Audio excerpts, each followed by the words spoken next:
좋아요, 구독! 네, 서울경제TV 증시8 조간 브리핑 시간입니다. 서울경제신문에서 발행한 이슈 전해드리는데요. 첫 번째 소식부터 하나하나 짚어보겠습니다. 화면 살펴보시죠. APR 더블 실패했지만 공모주 훈풍은 계속될 것. 네, 첫 번째 소식 IPO 관련된 소식으로 전달드립니다. 뷰티테크 기업 APR이 상장 첫날 27% 상승했습니다. 더블, 즉 공모가 대비 2배 상승에는 실패했어 시장 기대치에는 미치지 못했지만 공모가가 애초에 높게 책정됐음을 감안하면 나쁘지 않은 데뷔전이다라는 평가가 나오고 있고요. 27일 APR은 공모가 25만 원 대비 27% 정도 오른 31만 7,500원의 종가를 형성했습니다. APR은 78.2% 오른 44만 5,500원의 시초가를 형성했고요. 46만 7,500원까지 찍고 하락하면서 마감 지었습니다. 우선 증권가에서는 생각보다 공모가가 높았는데 이에 대한 부담감으로 보인다라며 오버행 이슈로 단기간 주가는 파악하기 어려워 6개월 정도까지는 조금 더 지켜봐야 할 것이다라고 설명하기도 했습니다. 비록 APR이 대흥행에는 실패했지만 이달 상장한 K웨더와 스튜디오 3의 이닉스 등은 상장 첫날 따따블 수준으로 오르면서 공모주 흥행 열풍이 여전히 뜨거움을 증명하기도 했는데요. 해당 연구원은 APR도 수요 예측 자체는 굉장히 좋았기 때문에 앞으로도 IPO 종목들의 주가 상승은 이어질 수 있을 것으로 보인다라고 설명하기도 했습니다. 높은 공모가의 시장 부담감도 영향으로 작용했습니다. IPO 되어 상장 첫날 27% 상승에 그쳤고요. KNR 청약 근거금이 8조 넘게 몰렸기 때문에 앞으로 IPO 관련된 종목들은 쭉 한번 흐름 지켜보셔도 좋겠습니다. 두 번째 소식입니다. AI 반도체 한 발 밀린 삼성, 초격차 기술로 새 판 짜기 나섰다. 네, 두 번째 소식 전달드립니다. 삼성전자가 내놓은 12단 5세대 고대역폭 메모리, 즉 HBM3E는 인공지능 반도체 열풍에서 소외됐던 삼성이 준비한 비장의 무기로 잘 알려져 있습니다. 현재 전체 D램 시장에서 45% 수준의 압도적 점유율을 기록하고 있는 삼성전자의 리더십을 HBM 시장에서도 차지하겠다라는 삼성의 강력한 의지가 선단 제품 최초 개발로 이어졌다라는 게 반도체 업계의 분석으로 나오고 있고요. 다만 후발주자였던 마이크론의 도전과 HBM 분야에서 이미 상당한 경쟁력을 쌓은 SK 하이닉스의 노하우는 삼성전자의 위협 요인으로 작용하고 있습니다. HBM 3파전 양상이 뚜렷해지면서 신기술 선전과 함께 수율과 수익성 경쟁이 더욱 치열하게 전개될 것이다라는 전망 역시 나오고 있는데요. HBM은 AI 시대에 반드시 필요한 고성능 메모리로 꼽히고 있습니다. 범용 D램보다 데이터 출입구가 많아서 정보 전송 속도가 빠르고 여러 개의 D램을 쌓았기 때문에 저장 용량이 큰 것이 장점으로 보여지고 있는데요. 다수의 D램을 수직으로 쌓고 연결할 때 실리콘 관통 전극 등 고급 기술을 쓰기 때문에 가격이 비싼 것이 단점이긴 하지만 강력한 성능을 바탕으로 엔비디아와 같은 AI가 가속기 업체의 수요를 빨아들였다라는 부분은 분명히 장점으로 보여집니다.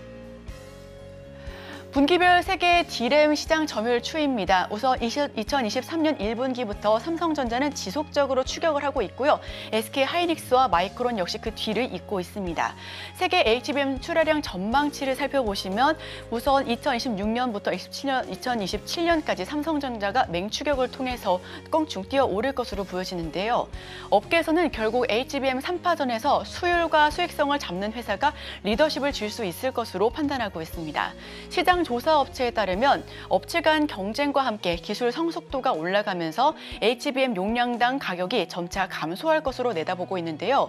해당 그룹은 현재 범용 D램에 비해 6배 높은 가격 프리미엄이 2028년에는 3배 수준으로 낮아질 것이다라고 내다보기도 했습니다. 세계 첫 12단 제품 개발에 나섰습니다. HBM 점유율 50% 하이닉스와 맞서겠다라는 삼성전자의 이야기로 풀이가 되고요. 삼성 상반기 양산으로 주도권을 탈환하겠다라고 보여지고 있습니다. 마이크론은 수율과 규모에는 뒤처졌지만 엔비디아 승인 테스트 시점을 단축시키고 있기 때문에 국내 업체들의 위협이 커질 가능성도 높다라는 부분까지도 참고해 주시길 바랍니다. 네, 다음 소식입니다. 한국 저출생 극복하려면 대기업 일자리 더 늘려야. 네, 이번에 저출생 관련된 소식 전달드리는데요. 저출생과 수도권 집중 같은 사회 문제를 해결하기 위해서는 경제협력개발기구 회원국 가운데 가장 낮은 수준인 대기업 일자리 비중을 끌어올려야 한다라는 국책연구기관의 진단이 나왔습니다. 대대적인 규제 완화와 신산업 육성 등을 통해 대기업을 키워내야 저출생 문제를 풀어낼 수 있다는 뜻인데요. 해당 선임연구원은 우리나라의 2,700만 근로자 중 절반 가까이가 30인 미만의 사업장에서 일한다며 이들 중 상당수가 출산 휴가와 육아휴직을 제대로 사용하지 못하고 있다라고 지적하기도 했습니다. 주요 OECD 회원국 대기업 일자리 비율 살펴보시면 우선 우리나라 같은 경우에는 OECD 평균 32.2%의 절반도 채 미치지 못하는 부분이고요. 일본과 독일, 영국 그리고 미국 같은 경우에는 57.6%를 훌쩍 뛰어넘기도 했습니다. KDI는 수도권 집중 문제 해결의 실마리도 대기업 일자리 비중 확대에 있다라고 주장하고 있습니다. 각 시도의 기업 규모별 일자리 비중과 생산성을 비교해 회귀 분석한 결과 대규모 사업체 일자리 비중이 높아질수록 지역의 평균 생산성이 유의미하게 개선됐기 때문이다라고 분석하고 있는데요. KDI 보고서를 통해 분석한 결과 미국은 57%, 일본과 독일도 약 40% 이상을 차지하고 있습니다. 한국은 14%대로 OECD 최하위고요. 출산 휴가와 육아휴직 보장이 어렵다는 부분이 앞으로 계속해서 우려감이 커질 수밖에 없는 부분으로 자리하고 있습니다. 다음 소식입니다. 제재 피한 HD 현대중공업 8조 구축함 입찰길 열렸다. 네, 마지막 소식으로 전달드립니다. 군사 기밀 유출로 논란이 된 HD 현대중공업이 방위사업청의 사업 입찰 참가 자격 제재를 피했습니다. 이로써 8조 원에 달하는 한국형 차기 구축함 사업을 포함해 다른 사업에도 문제 없이 참여할 수 있게 됐다라고 풀이가 되고 있는데요. HD 현대중공업은 이로써 2030년까지 6,500톤급 이지스함 6척을 건조하는 내용으로 예상 수주 금액만 7조 8천억 원에 달하는 KDDX 사업에 계속 참여할 수 있게 됐습니다.